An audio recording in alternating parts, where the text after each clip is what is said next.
Good evening, everybody, and welcome to the Organisational Culture and the Role of IT. So what does the new normal look like?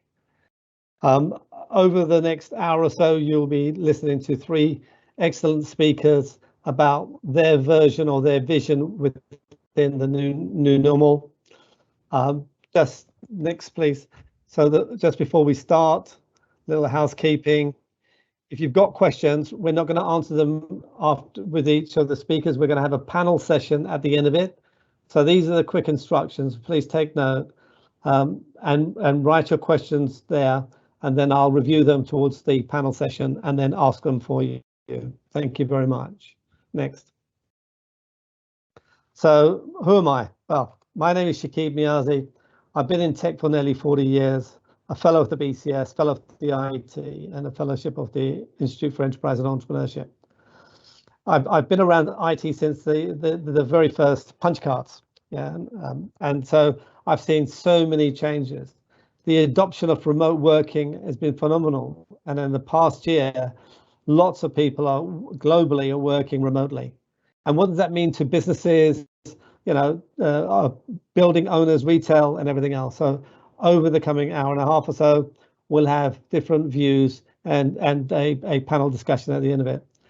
We'll be joined today by Jonathan Leeson, who's a fellow BCS, and he is the technology portfolio manager for ExxonMobil.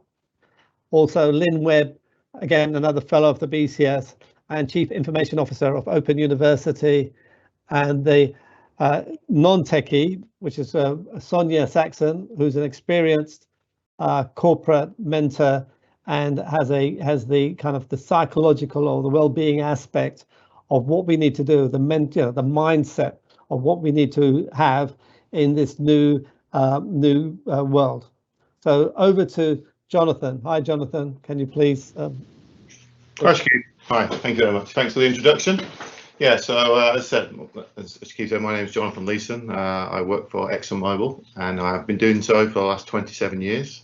But basically, the majority of my career, and I'm currently the technology portfolio manager, which basically means I'm responsible for the delivery of IT projects across the corporation. Obviously, fairly large company. We've got many locations around the world, and prior to COVID, I spent most of my time sort of traveling around the world, meeting people, developing my business sort of specifications with my customers, and generally working with my teams. So quite a change in the environment. And in fact, 2 days before we had the lockdown in the US, I was on a flight out of the US back to the UK, and thought I would be returning to the US probably within 2 weeks.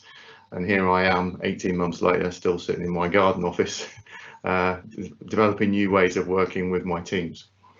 So as you can imagine, the travel restrictions for me, but also for many of you, has made some interesting changes to the way I work and the way my teams work. And that's what I'm trying to sort of talk about today.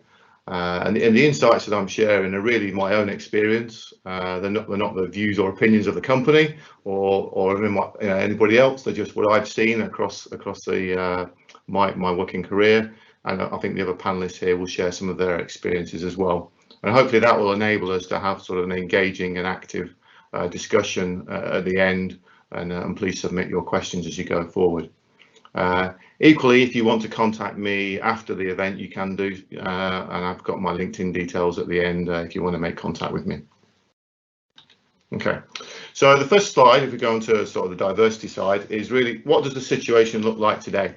You know, return to normal. What is that going to be? Well, I think nobody really knows at the moment. I certainly know we won't return back to the old normal, which is you know, everybody, you know, traveling around the world for, you know, we had extreme situations where people would travel for one-day meetings to the US, and I think, you know, people have realized that's a very inefficient way of working, and actually what value do you generate from that?